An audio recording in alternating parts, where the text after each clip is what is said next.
Hello again and happy Monday. Now across West Texas, we're seeing quite a few places with temperatures in the low to mid 90s. If you missed it at the top of the show, 92 degrees here in San Angelo, 94 degrees up in Abilene. Big Lake, that one spot already in the 80s at 89 degrees. Those warmer spots right now are going to be to some of our northern counties up in the big country at 96 degrees.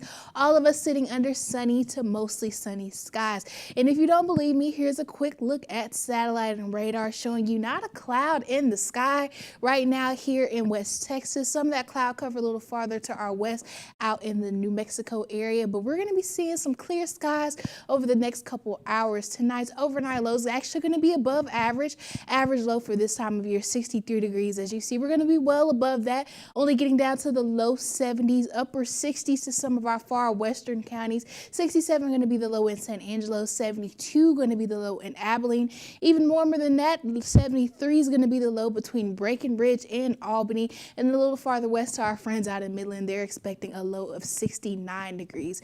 Now, as I mentioned earlier as well, this week we're going to continue to see above average temperatures, about a good 10 degrees above average for this time of year. We're typically used to seeing a high around 88, 89 degrees.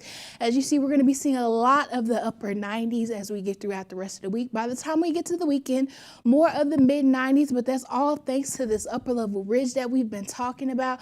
Right now, the peak of that ridge is a little farther off to our west, but by midweek that'll center itself right over us here in north central and west central Texas.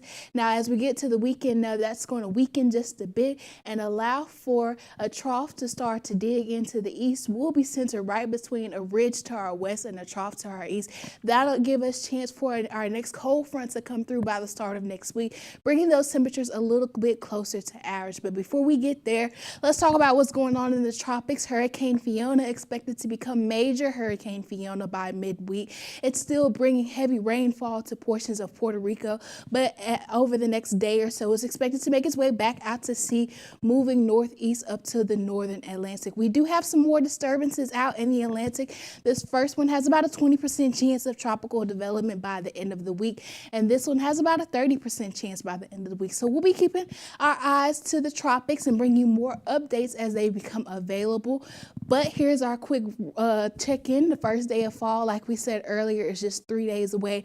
Not quite time to pull out that fall flannel just yet, because we'll be seeing temperatures in the upper 90s with sunny skies throughout the forecast period.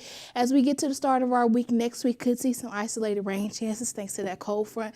But on the bright side, temperatures back to the mid to upper 80s with those sunny skies. Back to you, Joe.